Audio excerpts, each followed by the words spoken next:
This is TV Podcast Industries, and we're discussing The Umbrella Academy Season 2, Episode 5, Valhalla. Clearly, we're not saving the world tonight, but maybe we could at least try to save my marriage. No, because that's like asking a nun how to hump someone's leg.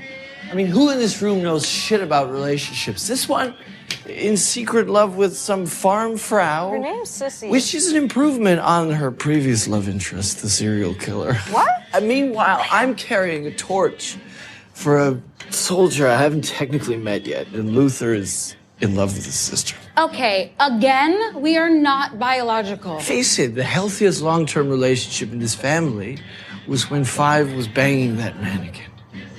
The only thing the Umbrella Academy knows about love is how to screw it up. You're listening to KVOX. Cheers. Cheers.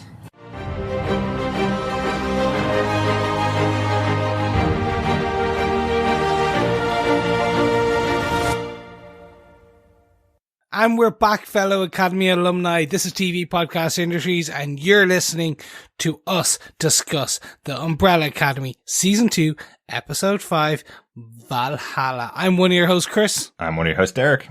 Hello there, fellow Brolly Dollies. I am John, your third and final host. I'm still not too sure about Brawley Dollies. I can't wait until we put out our poll on our group and find out what people actually think of Brawley Dollies or Academy alumni. Aren't you supposed to be doing that one, Chris?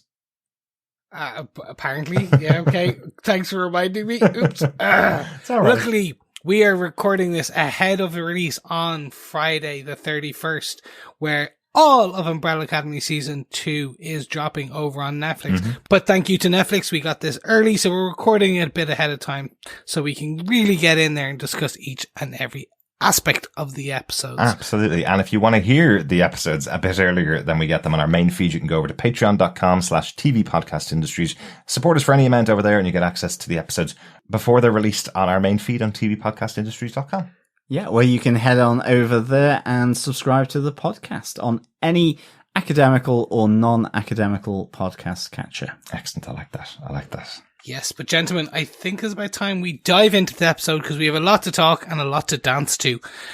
So, do you want to give us the episode details, Derek? Sure. Valhalla, the 5th episode of Umbrella Academy Season 2, directed once again by Tom Verica. He directed episode 4. The teleplay for this episode was written by Robert Askins. He wrote on a TV show called The Sun, which starred Pierce Brosnan. Yeah. Big epic adventure in the west of America.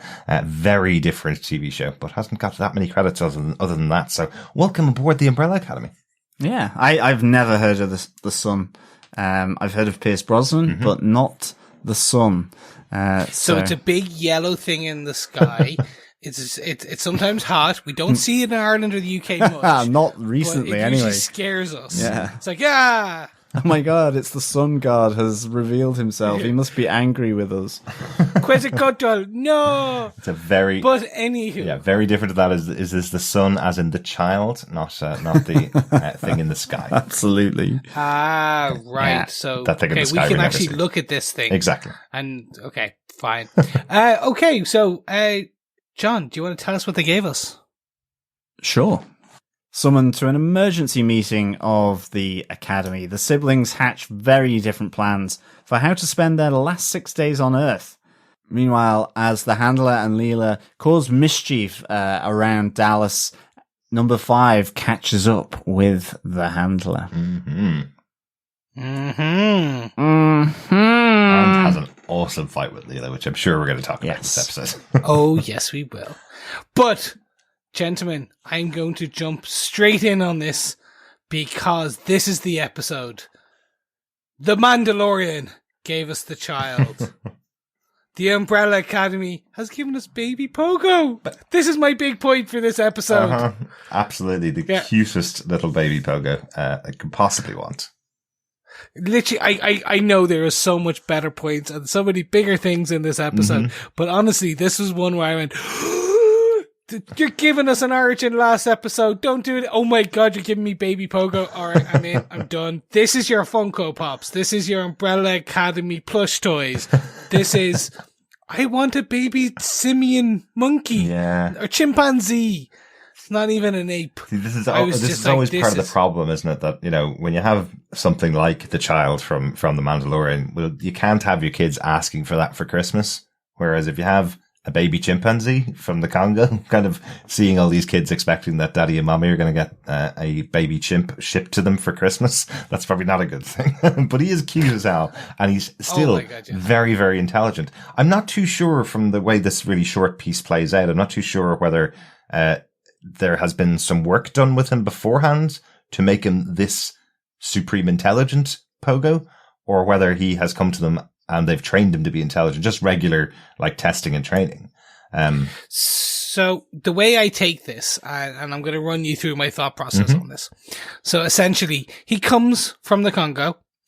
We see Mama is there.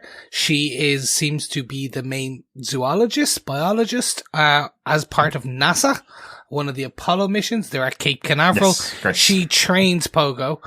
And essentially, we knew that they were using chimps around this time for some of the Apollo missions. We don't know whether this is off books or actually one of the Apollo missions. We won't know. But Pogo is being trained.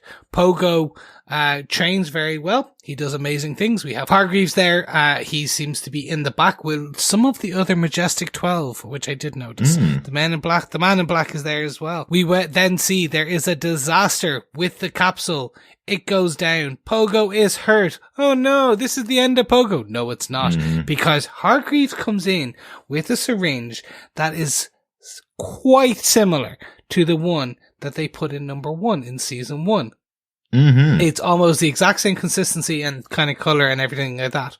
I checked it and I was like, could this be some magical serum he is working on? But the point that makes him kind of the next step is we see a focus in. He injects it into Pogo. They focus in on the eyes, and it moves from what I assume is standard simian eyes to becoming human eyes. Absolutely, yes. So that's the human eyes brings the intelligence. Yeah. Maybe, yeah, and as his whole body repairs as well, because we saw that he was. I was going to say fire damage there. That sounds really wrong. But yes, he was burned and it sounds fire like damaged. it was in some kind of sale. You know? Well, he repairs, doesn't he? So it's almost as though maybe he repairs and is upgraded in terms of his cognitive stuff, because then we see Sir Reggie reading Greek, which is Homer, to Pogo. So I presume that is the answer to our potential sort of intrigue into why it was number 5 shouting Greek at Sir Hargreaves as he was leaving the Mexican consulate, which is basically that he doesn't have the hungry caterpillar. He doesn't read that to his children or any other kind of children's book that we would know. He reads Homer, the Iliad to his children, and so does so to Pogo. Do you know what? If you thought baby Pogo was cute just as a monkey doing his lovely tasks at the beginning, seeing him asleep in his pajamas, so much cuter. That's definitely the cutest. That was very cute. This is marketing 101. I'm like, literally, I can see Netflix just going, right, that's it, merchandising, here we come. Sorted. Oh yeah. It's just, you're going to have all your Funko Pops and then baby Pogo. And the cute little Pogo drawing as well, which is, that's pretty cool. Yeah, no, this is great. It also solidifies that there may be some romantic relationship between the Sir Reginald Hargreaves and the blonde lady that he uses as the model for Mum. For Grace, yes. So the Grace and Hargreaves potentially have some romantic involvement at this point in the 60s, and he uses her as that model. Well, she did call Hargreaves her date in the last episode when she was talking to Diego, so they're dating in some sense. But yeah, it looks like they met here at the testing, I suppose, of Pogo as well. But it looks like Pogo's moved home with Reginald Hargreaves to this beautiful house that he has. So it would seem, anyway, that's a home that they're But that was the office. They're in the office. That was the office in Dallas. of the umbrella company, yes. Yeah. So the original flashback takes place in Cape Canaveral in Florida, and this looks quite similar to the Umbrella Academy office. in that we see that Five and Diego break into in previous episodes. Yes. So look, this gives us some great merchandising that we can all buy and have in our house. This is also just a nice way of us understanding the origin of Pogo, but at the same time, how Grace is involved, that they're involved in the space program, that the Majestic 12 are there. So this actually gave us a lot of a bit of an exposition dump in a quite cute package. Exactly. Yeah, Nothing really wrong with did. exposition if it's cute. Yes, exactly. So there you have it. That's my big moment for this episode. I'm going to point over to John next because I want to see what you thought of this episode. Well, I am a super list maker, so I actually have two for this point because I was I was torn. To be honest, firstly, Valhalla. I have not laughed so much in such a long time. I just loved this send off by the other two Swedes in milkman outfits of the sort of the remaining bit of their brother, just the foot and the splintered shin being set alight with the fire arrow into the boat. What an amazing scene. I was just grinning, and the fact that it is done to hello in Swedish was just brilliant. Brilliant. I absolutely loved this. I could not have laughed more. It's just something I wasn't expecting. Yeah, definitely. So tongue in cheek, almost, really great comedy, to be honest. But even the original scene where we have the setup effectively that it's supposed to be Diego that's gotten them there. They see the knife in the tree just beside where the third member of their crew has blown up. But that setup where it's just a leg left behind felt very Monty Python-esque for that moment. But there is another scene that's quite similar to this that made me laugh before in another show, John, Game of Thrones, where they're trying to do a very similar send-off to the father of Catelyn Stark. Isn't it where her brother's trying to shoot the arrow at the pyre as it's going out into the river, and he keeps missing over and over again. Another very funny scene about a fire on a boat. But exactly. And speaking of funny moments as well, when Tomlin falls from the Red Keep. Okay. That just he did that in a way that reminded me of a comedy trip, but it's just he tripped and fell out the window of the Red Keep. And it was hilarious. Yes, the dark comedy of Game of Thrones. Exactly. Also, the dark comedy of Umbrella Academy here, though. Yeah, this was just great, though. Fair plays to them for putting this in, because I just thought it was really, really good. And I think, as you say, the handler is playing, I think, a lot of people here. Potentially number 5. They're certainly trying to implicate Diego now with this the death of one of the Swedes, and so it's a little. She's playing off a lot of sides here. What with number 5, the Commission, the Swedes. Really, really great little moment here. Absolutely. We still don't have enough information about the Swedes. I still don't know whether they're actually brothers or cousins or something, but they're just Swedish. All 3 of them are just Swedish. So I kept wanting to call the death of a brother, basically, but it's not a brother necessarily. We don't know. It's just one of the crew, basically. We did see in the previous episode, when one of the previous episodes were in the house, they were looking at an old photo. The leader brother was looking at a photo in black and white, and you had an old Oma type granny looking mother with the head shawl, and then 3 young boys and an older man. Right. In the photo. So the assumption maybe that they've known each other since childhood. Or that too.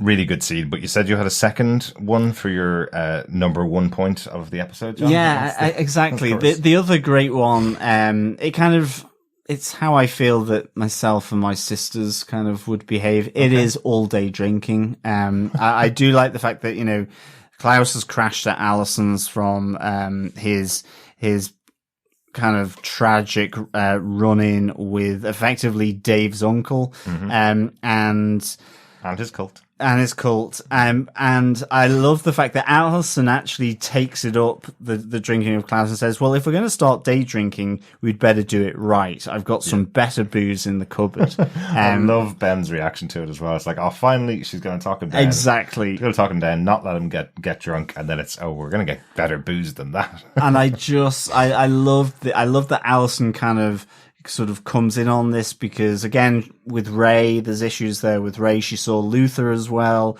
and Vanya comes in, and they have that great moment in the beauty salon where they're kind of dancing around, some really great music. Absolutely. And it's kind of, it ultimately ends up with what are you going to do in the last 6 days? You know, it's kind of the loves and the life of that seven. And we have Vanya, and Klaus and Allison really deciding that, well, they're going to, you know, not kind of worry about Dad. They're not going to worry about JFK, like number 5 and Diego, but instead, you know, that Vanya's going to tell Sissy that she loves her. Ray is going to get told the truth by Allison, and Klaus effectively at this stage is going to tell his followers that they're all going to die.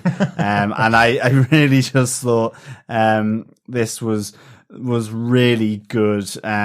Just having these three sort of slightly at odds with the rest of the seven, because they've been drinking all day, and I really, really liked that. I think there was also a great line where they kind of, you know, come to the conclusion that they've all been a bit dysfunctional, and their relationships have been, and I think it's Luther or Diego says, well, the healthiest relationship here was number 5 making love to the mannequin. So I just thought it was just, that was literally the moment I laughed and then went, oh my God, it's actually true. But then continued laughing. I was like, yeah, that's, you know, I can't believe we didn't even comment on the fact that when 5 went to see his father's office, it was surrounded by mannequins. Everywhere was mannequins left, right, and centre. Yeah, that's true, actually. Commented on that, but yeah. Unfortunately, I don't really want to comment about a child getting aroused, but he probably did. He probably went, ooh, hello there. Well, he is 58. He's not a child. Yes. In a child's body. Yeah. Definitely. So, yeah, this was my kind of, you know, I think this was these 2 big points. Yeah. And I think as well, you know, Diego here, we definitely find, it's like we need to find and kill Dad. He really has made up his mind that his dad is responsible for the death of JFK. You know, Dad plus grassy knoll equals JFK death. And so I kind of really like all of this, even though number 5 is kind of maybe a jumping to conclusions here. But yeah, I just love them all meeting up in that way. Yeah, definitely loved Allison, Klaus, and Vanya dancing to the music in the hairdressers. I guess this is our season 2 version of the I Think We're Alone Now dance in season 1. That was the big kind of dance sequence that stood out from season 1. I don't think they're going to replicate that again in season 2. You probably wouldn't want to push it too much further than these 3 doing their own individual dances in the hairdressers. Keep wanting to call it a barbershop, but that's just because I'm a bloke. But it's definitely just say salon. the salon. There you go. But definitely a really fun scene. I love that they're all getting drunk. And you're right, John. It does remind me of you and your 2 sisters together. Very much. It looks like a lot of fun and a lot of daring each other to do the thing you probably wouldn't do if you hadn't had a couple of drinks. Absolutely. You go tell that guy the thing you really shouldn't tell him. You go and tell the girl that you love, even though she's married, that you're in love with her. And you go and tell your cult they're all going to die next week. Okay, grand, no problem. We'll make that off we go right now. Yeah, exactly. So yeah, that's my point really. Derek, what about yourself? Just an interesting one for this one. Again, I think each of the characters are getting some really good moments this season. For Luther, I thought this was probably my favorite moment he's had this season, where we find out that he actually knew Reginald Hargreaves was around the whole time because he visited him immediately after he arrived in the city when he was in Texas. He spent a few days shouting for Allison. alongside the homeless man from episode 1 where they repeated that scene, which is hilarious. They obviously knew how funny that scene was, so they replayed it here. And we have him going and making money on the streets effectively to make his way on the bus to go and visit Reginald Hargreaves at his home, and instantly basically getting thrown out by Hargreaves because not that he doesn't believe in time travel, not that he doesn't believe that Luther has returned in time from the future to tell him something about the future. He couldn't possibly be his child because he's so unkempt and so uncouth. How could you possibly expect me to believe that you're my son?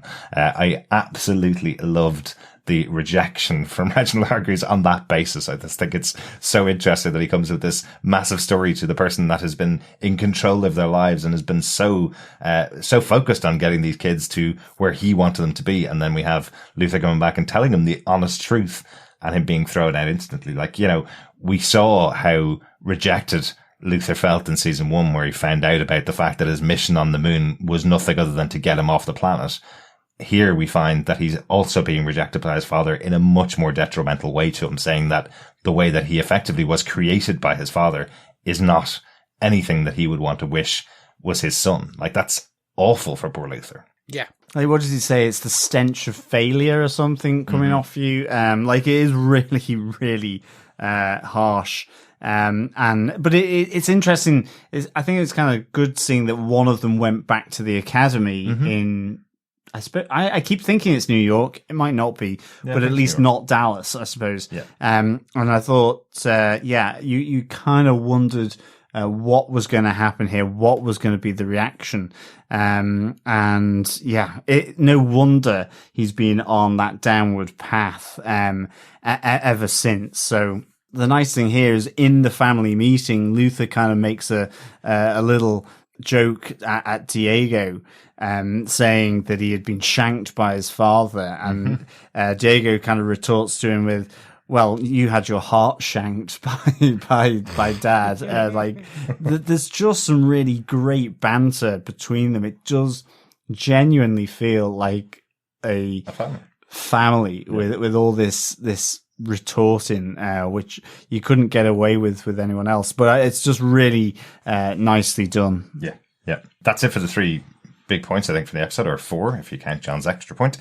Some other things that were happening in the episode, one that I really liked, again, Ben in the background when the family are kind of meeting up in above Morty's. We hear Ben going, "I've really missed you all," but nobody else can hear him. And of course, the wonderful Klaus isn't willing to tell anybody else that the Ben's hanging around the whole time. He wouldn't tell the family that Ben's there with them the whole time. Of course, you know, all it takes is one moment for him to tell everybody that all 7 of them are together in the same room. But Ben is looking very lonely there in that room, not being able to reach out and touch all the family around him. It's so sad, and it really, it highlights the bad aspect of Klaus so much more. Yeah, definitely. So like, it's that the addict version, it's beyond the addict of Klaus. It's almost vindictive a little. Yeah. I was going to say the a-hole nature of Klaus. That just really, it's highlighted each and every time he doesn't pass on messages from Ben, or because Ben has no recourse. Yeah. Ben has no way of pushing this or promoting this, and it starts to get, and you just, that one line is slightly heartbreaking in that just thing. Yeah, definitely. I really like kind of just that, the fallout of the Mexican consulate as well, right at the start, where, you have, you definitely get the suspicion of number 5 now on Lila. He's kind of tells her to return from wherever she came. Who are this we? It's almost, why are you hanging around? There's something not right here. Yeah. And you seem to know too much information. You seem to know how to fight really well. Exactly. Yeah. Diego ultimately as well walks away from Lila here. And, with a real retort, I'm used to dealing with liars when I know what they're lying about. So he knows that she's lying, but he has no other information on that. And I think that's, that's kind of really important, because with the reunion, you have Lila listening in, down the chimney on that whole thing about what they need to do around their pops, and obviously with JFK and the apocalypse, the Holocaust, the nuclear Holocaust. So it's just that, it's a change now in tack, which will be interesting to see. Last episode they were dancing, this episode they're walking away, and be interesting. Absolutely. And certainly because the handler is pinning the death of one of the Swedes on Diego. I think Lila will have choices to make for sure. Yeah, definitely. Speaking of Lila, the fight sequence between Lila and Five. Oh, Yeah, that was great. It looked like he was coming up against his match, or his equal, I should say. Really good. Yeah, like there was moments with Lila where you're wondering whether she had the same superpower as exactly, as Five. right? She's getting out of the way very fast and appearing in different places across the room really fast, but she doesn't have superpowers, right? I don't think so. Not that I could see. See, the thing is, you're right there is right? It is. Question mark? It is, because I'm still going back to there are 43 people created around the same time. Yes, exactly. Is she the same age as Diego? Was she born on the same day? Is that the reason why the handler was there and killing her parents to take her away from them? Is it something like that? This is what we find out. Was 93 when that attack happened where they took away Lila from her family? Was she about 4 years old when she was taken away? So that would be around the same age as the rest of the kids. Yeah, very good. So maybe she does have a power. It just seemed like whether it was editing or whether it was supposed to tell us that she had got a superpower. I don't know. But that also possibly could be another reason why Five dislikes her, because she has a similar superpower to him as well. But yeah, really liked the scene, really liked the fight between the two of them. I thought it was really well choreographed. I loved it. Yeah. So my big point the secondary big note point that I want to pull out here is the music, the composer choice. Mwah! Chef's kiss. Like, come on. Bit of salt and pepper on that. Bit of oregano. Salt Bay. Hey.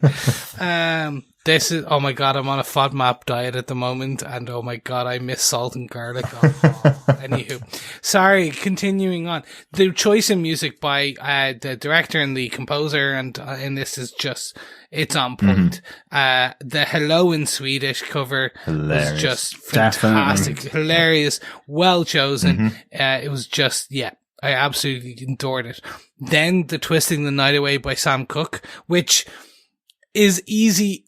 You could have chosen any other from that period, like Twist and Shout, some other ones that are kind of more usually chosen, but Twisting the Night Away, the lyrics and the choice in that is always perfect. Works so well. Yeah. And then this version of a Bad Guy by Billie Eilish's cover for this fight sequence is just the way that they were able to then edit the music and the actual punches and the kicks and the blinks, because I want to call his teleports blinks. They just, because it's like in and out. It's a blink in, it's a blink out. So it's like Blink from the X-Men. Right? From the X-Men. Yeah. Who was actually in the X-Men and then in the Exiles. She was the Age of Apocalypse, but I'm getting ahead of myself. Anywho. Like Nightcrawler. Yes. The no, he poofs. No, he bamps and poofs. Okay. Because according to the sound words, he poops. Right. I always thought it's a hop. It's a hop, skip, and a blink away. But yeah, it was just well edited together to be perfectly in beat with that. It really was. Absolutely. I think one of the things with Five's power being shown in this episode and the fight with the Swedes in the earlier episode, it really shows that his fight ability is really powerful. The fact that he can jump behind and kick out the legs of a stronger, taller opponent, I think works really well. I do wish that they had the original version of Billie Eilish's Bad Guy. I think it's a much better version than the ones in the show. I really do love her version of the song. I know they probably would have spent 3/4 of the budget on the show to get the rights to use it. So getting a cover version totally understand why you do that. No. Very disingenuous of the Twitter account for Umbrella Academy to they listed off all the acts that were on the soundtrack for season 2, and the way they listed them off was, I'll just as an example, was coming up in the season 2 soundtrack, Adele, Billie Eilish, the Kiss, in one form or another, coming up in season 2. So it was like 2 of those are cover versions. You didn't get Adele, you didn't get Billie Eilish to give you their songs, but other people have done cover versions of them. It's a grand cover, it's fine, but I just prefer her version. That's all. I actually preferred this version. I did watch the episode. I said this to John afterwards. Watched the episode going, he absolutely clocked this one, is Chris. Absolutely a Chris version of this song. The minute I heard the brass section coming in, the ska version of the song is like, this is totally Chris's. But it changes it. Like, the whole purpose of the song is a young teenage girl like Billie Eilish singing, I'm a bad guy, the one that your mom hates, your one that your dad hates too, kind of thing. It's a young girl song sung by guys in this that sound much older than him, played with a ska beat. Just not my style. I just prefer her version. Good. It's fine. It's fine. It was perfectly my style, and I love every minute of this. But gentlemen, that was my big note. Any final bits do we want to catch up on? Anyone we want to talk about before we jump onto final thoughts? I do think we need to talk about Harlan in this episode. There is a moment here with young Harlan who's saved by Vanya in the last episode, and we see him potentially using a power. Well, that is exactly it. Yeah, because calming down a power. Maybe? Well, so you say your version, and then I'll comment, and John, you can comment as well. Mm-hmm. Well, let's just also say, this is the moment where Vanya has gone to tell Sissy that she loves her, and Sissy is basically saying she can't leave, and then we have Carl there, and there is this moment where Harlan is playing a board game, and we have Vanya seemingly losing control. And you see those kind of invisible pulse waves coming out of sound. Yeah. And you're thinking, what is going to happen here? I kind of felt this house was about to end up on the moon or something like that. And the whole place explodes. Yeah. But the interesting thing here is about Harlan, because he kind of just puts his hand on her, and it seems to bring everything down. It seems to calm everything down. Yeah. But at the time of watching it as well, I did think, or is this coming from Harlan? Because it's his parents who are arguing. Mm-hmm. And he goes like that, and maybe it's Vanya ultimately being able to subdue his newfound ability after what we saw in the last episode, where she gives him some kind of power or energy when she was giving mouth-to-mouth resuscitation. So really interesting. So I took it slightly differently. Mm-hmm. I took this as, so Vanya is getting worked up. She's about to lose control. Harlan is, what the way I would describe it is that he was probably on the spectrum before this, before he died in the previous, or was, before he died in the last episode. He was on the spectrum, maybe autistic or Asperger's or something like that. The healing mote, firefly, whatever that has been passed over to him, I believe has healed him more than just bringing him back to life. It is taking it that step further. So maybe this is showing that he has potentially more, situational awareness. So basically this is him telling Vanya to calm, and versus the other way. So this is him becoming more high functioning, or whatever way you want to call it. But he's able to calm her so that she only breaks the window. Yeah. So what I think this is the first signs that Harlan is going to become more of a character. He may have his own powers. I think he probably will, based on what I see. But at least he will speak. He will become. He will be able to communicate potentially going forward. Yeah, maybe. I think certainly the contrast is there between what we saw earlier on in the season when he was sitting listening to classical music. There was a scratch on the record, and he freaked out completely and threw all of Yes. the records all around the house. Now we see the exact opposite. When Vanya's freaking out, he's able to calm her down, which is interesting, whether there's just a connection between the two of them now that she's passed part of herself over to him when she saved his life. But yeah, it's just an interesting point. We need to keep an eye and see what's going on, because there's obviously more to happen between Sissy, Carl, Harlan and Vanya in the future. Yeah, definitely. Keep an eye on that, definitely. That's it for our notes and our big points for the episode. Anything else before we close out? That's it from me. What did you think of the episode overall, Chris? I love this. As I said, this has some of the best music direction in any episode. So, well, of all the episodes so far, I love this. I love the ability. We had seen 5 uses powers in the hallway scene. Yeah. This fight for me against Lila was fantastic. It's the one-on-one. We get a more one-on-one kind of approach. And even though he's in the body of a 12-year-old, he's still kicking ass and taking names. Absolutely, yeah. That's the thing. He has all the tactical knowledge from his 50-something years. He has teleportation, so he's able to kind of kick ass and take names in this. Yeah. I loved the salon scene. It was just fun. It's that family bonding moment. But at the same time, this is one of the key aspects. I said it in the last episode. They're able to keep this moving for me, that I'm constantly engaged. I'm not overly engaged in that, like, sometimes it's stressful and hard to watch, like, say, some of the Watchmen or something like that, absolutely. Where it's like, you're like, oh god, this is intense. This is just good old fashioned, I'm engaged, I want to know what's happening, and I'm not feeling any lag. Yes.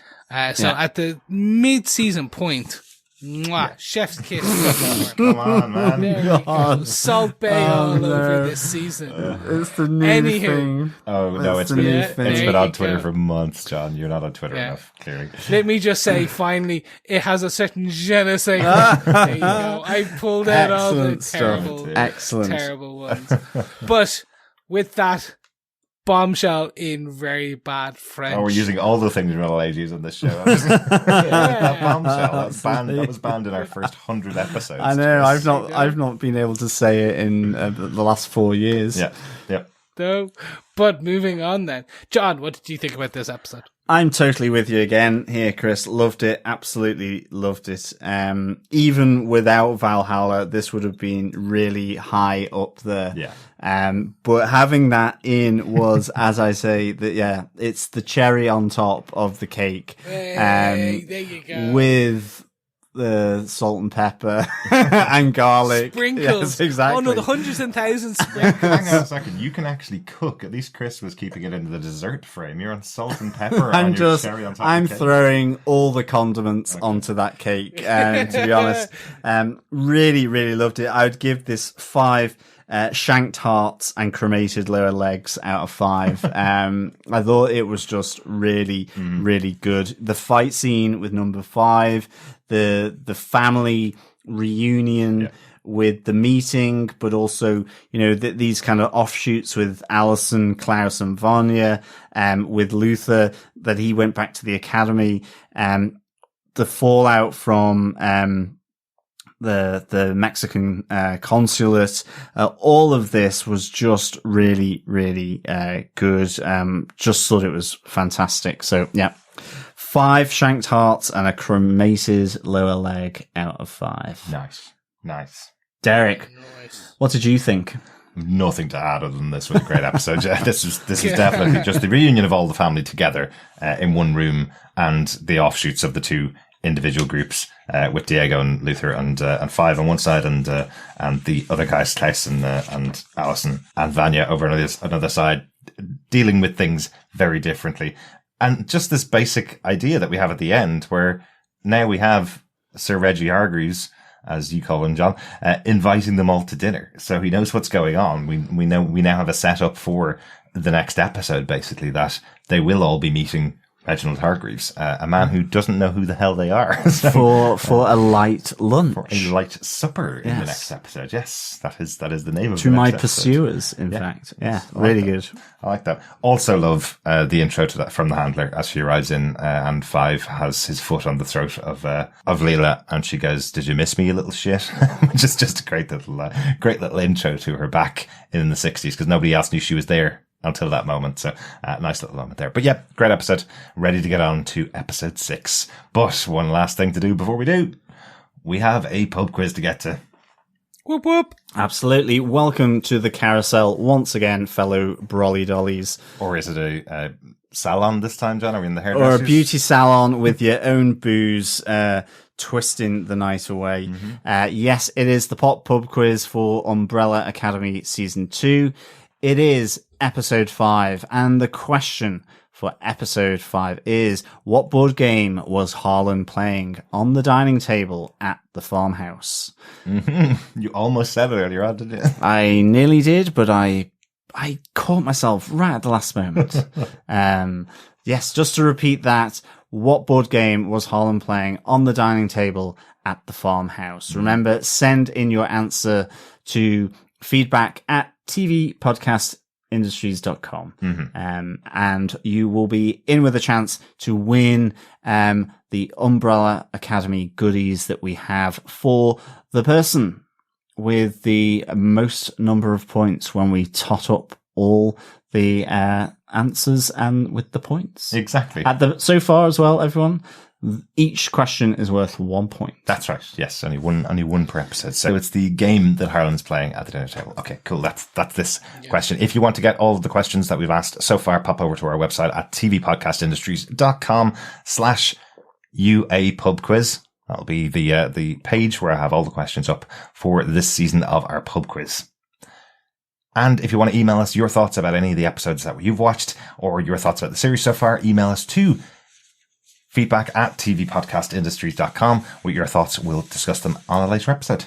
Thanks so much for joining us. Yes, thank you so much for joining us. Make sure you head over to tvpodcastindustries.com where you can subscribe to all of our podcasts and make sure you catch every single one. Or head on to patreon.com/tvpodcastindustries where you can get each and every episode slightly early, plus some exclusive goodies. We'll be back next with episode 6. Thank you so much. See you soon. Yeah, thank you so much for listening in. It's a pleasure speaking with you. Remember, fellow brolly dollies, keep watching, keep listening, and importantly, keep smouldering. Like that. I'll keep smouldering, John. I promise I'll keep smouldering. Is that like a Scully and a Mulder? Well, I was thinking more on, you can take that as having been just on fire, or that smouldering look when you're trying to obviously court or date or whatever you want to use. I'm going for the smouldering look. I'm not going to set myself on fire. No, please don't. Or the smouldering member or remains of a leg. Yes, well, exactly. Yes. And Smoulder could be a mishmash of Scully and Mulder. Yeah, indeed. Anywho, moving on. That is the oldest shit name I've soon. ever heard. Yeah. Okay. The truth is out there, fellow brolly dollies. Bye. Bye. Bye.